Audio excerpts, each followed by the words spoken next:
Speaking of those Big Tens, what as we have always said here multiple times, it still hasn't set in yet.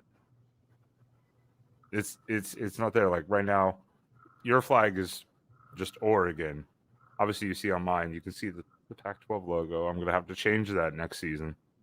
It hasn't set in yet. So what is your expectations going into this? Because this is a whole different world and realm. I mean, It's pretty crazy. There's no doubt about it. I remember when USC and UCLA went, I was like, dang, is this really happening? And then I always had a feeling Oregon was going to find a good landing spot. So now that it's really happening, I mean, I think seeing them in the Big Ten rankings when it comes to recruiting, like that was one of the things that kind of flipped it on for me in terms of like, hey, this is really happening now. But I got to go out to that game in Columbus when they beat the Buckeyes in 2021, and that was one of the coolest football experiences of my life. And I really think that Dan Lanning has the Ducks, rocking and rolling, and I think that I don't know if I want to say that they should be the Big Ten favorites, but man, they're right up there. They're no worse than like top three in the Big Ten. I mean, if it were a different coach, I think I would have a little bit more hesitancy because the Ducks weren't the best on the road under Mario Cristobal.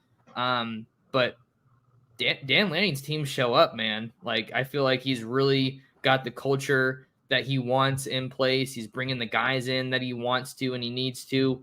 The coaching staff has been really, really solid. Not too many defections, just a couple here and there. And man, they have everything they need to really make some noise there. I think you kind of got to build out the two deep at a couple of positions, right? D line, I think, is one of the ones that's probably one of the biggest question marks for me heading into next year. Not because there isn't talent, it's just because we don't know what that group's going to look like. I think that, Ben Roberts is someone that people seem to be excited about along the D line, Jamari Caldwell, who I already talked about. And then there's some guys in that 23 class like Amari Washington and Michael Gardner that I think we're going to be hearing from. And then hopefully you can get some of these true freshmen to really make an impact, like your Jericho Johnsons or Elijah Rushing, Aiden Breland. So the talent's there for sure. But we got to see what happens in that spring game and then those first 3 games of the season to really kind of get their legs under them and see kind of what they have. We're all looking forward to hosting Illinois. That's all we're looking forward to. You're going to be out here for that, Max? I don't think I'm going to be out there for the Illinois game. I want to be out there for the Ohio State game if I can. I still got to look into my spring game travel arrangements, but I'm hoping to make it out for that one as well. But luckily, it's not too hard to get from Long Beach to Eugene. No. Yeah, they've tried, Spaz especially has been trying to get a Eugene meetup to do a game. And I'm like, from Texas, it's a bit of a ways. For me, it was easy going to the Tech game this last year. It's just a nonstop flight to Lubbock for that Texas Tech game. That was easy. That looked like a crazy environment, Ben. I mean, you got to be there. What was that like? Oh, Sam got hit with a tortilla midway through, and I was right next to. I was like 9 rows behind the bench, and I've told these guys. I was texting him going, Lupoy is tearing into these guys. When they were like down 14 points or 13 or 14 points in the third quarter or start of the fourth. He was just ripping into those guys on the sideline, and tortillas are flying. The student section was like 5 people over. And so, of course, when that pick 6 came at the end to like really just seal it, they were just like, because they were just talking mad trash the entire game, Well, Max, one more question that I wanted to ask before your time is up here tonight. When you're taking a look at the 24 class, obviously it was one of the best in school history, depending on where you look.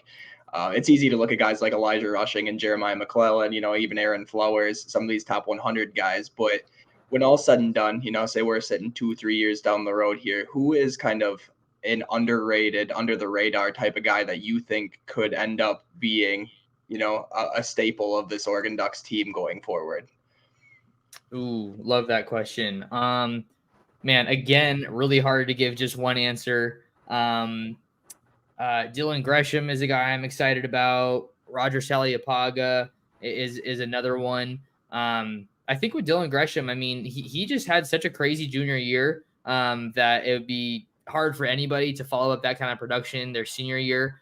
So there was a little bit of a stats drop off, but just from everybody that I'm talking to, I feel like he is someone that I keep getting told, hey, you got to keep an eye on him. Like, I think he's someone that really fits this Oregon offense.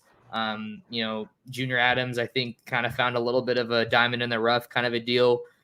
You remember, I mean, the wide receiver spot was not a huge question mark, but just in those last couple of days before the signing period, you hear about Dylan Gresham taking some visits to Arizona and USC.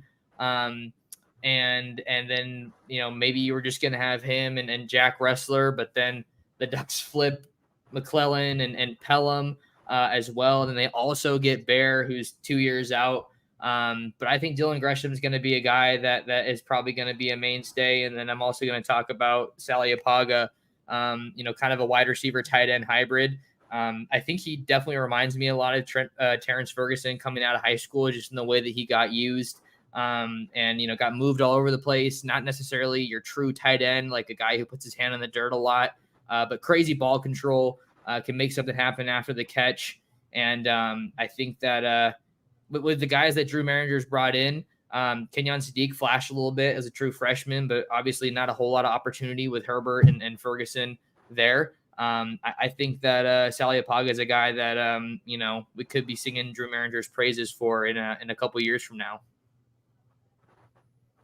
I love it. Love to hear it. I'm like I said, it's always easy to kind of take a look at some of these, the more flashy, the high profile guys. But I think, almost where you find your meat is when you're able to find these diamond in the roughs, as you will. And obviously, like Dylan Gresham, that man set all sorts of records his junior year. So that was pretty insane. But yeah, I'm excited he was one that was able to stick around and ended up signing with the Ducks at the very end there. I mean, I know our wide receiver class, just with the late flips that kind of took place, it was, it does, like, the importance of that didn't really show quite as much just because of what the final product looked like. But I think he's also one where I'm kind of excited to see what he's able to do, 2-3 years down the line. And just looking to 2025, like they're probably going to lose most of their starters from this upcoming season, right? Trayshawn Holden, Tez, Gary, maybe even Evan Stewart if he has a good enough year to try to go pro. So that's why you got to get in on these young guys early and kind of know their stories. And a cool little story with Dylan Gresham's commitment. Derek, I don't know if you've ever been out to San Jacinto. Not a whole lot going on. I mean, it was like an hour and a half or so drive for me from Long Beach, and like I think it was either him or his coach. Somebody said this is cow country. So just like, I'm not trying to, rag on San Jacinto, but just not a lot going on. And then to say that you have a guy who's going to the University of Oregon, I think it's a testament to what they've built at that program. I think they're the Tigers, I want to say. But just kind of a cool story, just getting to go to these commitment ceremonies when these guys are in high school and then see them kind of performing on Saturday. Like that's one of my favorite parts of the job, because you get to see them early. And then, I'm not in Eugene like I used to be, but, seeing them put on is always really exciting. Well, and bringing in all these guys, even if they're, like we were kind of mentioned earlier, like maybe they're a low 3-star. Guess what? Look at some of the best players in Oregon history. They were not 4 and 5 stars. Darren Thomas, I don't think was a 4-star. I think he was a 3-star. Mariota, I think, was a low 3-star. Herbert was, basically a walk-on almost, I mean, that's where you find your depth, and you find those, like you said, diamond in the roughs, who all of a sudden take over that spot. And those are the ones you need.